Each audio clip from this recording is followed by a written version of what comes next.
अपनी पार्टी खड़ा करो।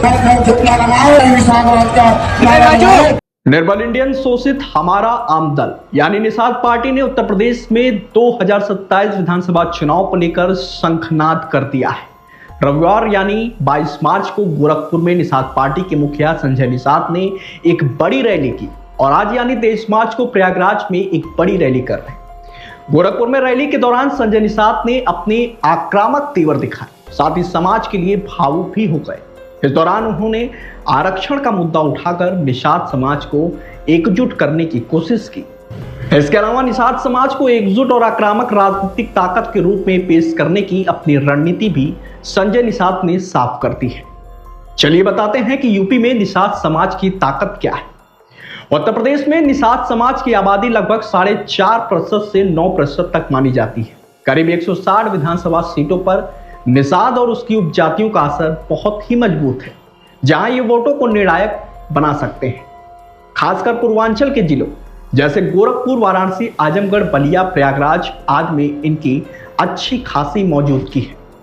साल 2022 के विधानसभा चुनाव में निषाद पार्टी ने एनडीए यानी भाजपा गठबंधन के साथ मिलकर 15 सीटों पर चुनाव लड़ा था और 9 सीटें जीती थी। चलिए अब बात करते हैं कि बीते दिन गोरखपुर की रैली में आखिर क्या हुआ, जो चर्चा का विषय बना है। दरअसल निषाद पार्टी के अध्यक्ष और कैबिनेट मंत्री डॉक्टर संजय निषाद ने रैली में काफी आक्रामक और भावुक अंदाज दिखाया है। उन्होंने निषाद समाज के साथ हुए अन्याय की बात की, आरक्षण खासकर एससी कैटेगरी में शामिल करने की मांग जोर शोर से उठाई है।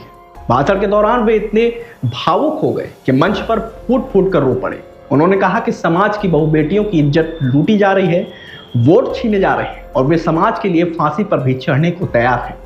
साथ ही उन्होंने समाजवादी पार्टी, बसपा और कांग्रेस पर भी तीखा हमला बोला। कहा कि इन्होंने निषादों का हक छीना है जबकि सवर्णों ने नहीं।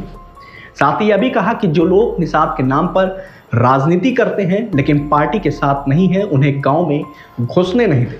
आज के दिन हमारे बच्चे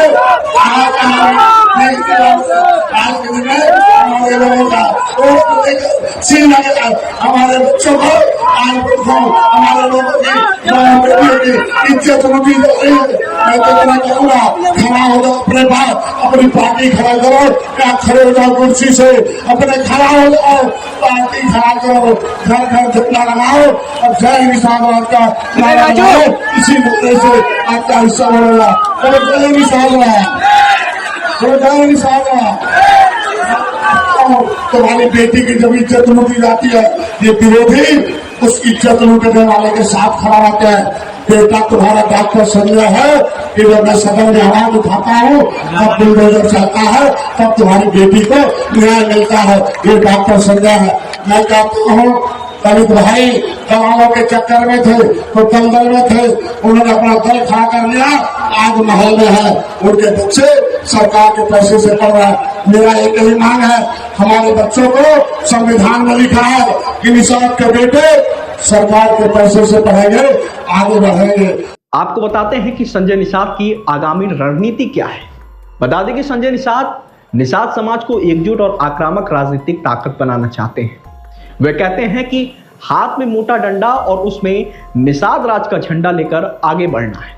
ऐसे में पार्टी की नजर 160 ऐसी सीटों पर है जहां निषाद प्रभावी है। वे भाजपा से ज्यादा सीटें मांग रहे हैं और कहते हैं कि अगर हारी हुई सीटें मिली तो वे उसमें जीत दिला देंगे। यानी 2027 में गठबंधन में मजबूत बार्गेनिंग मोलभाव करने की तैयारी चल रही है। वहीं राजनीतिक जानकार कहते हैं कि संजय निषाद ने सबसे पहले 2027 की तैयारी शुरू कर दी है। यह रैली सिर्फ शक्ति दिखाने की नहीं बल्कि आने वाले चुनाव में मजबूत पोजीशन बनाने की है।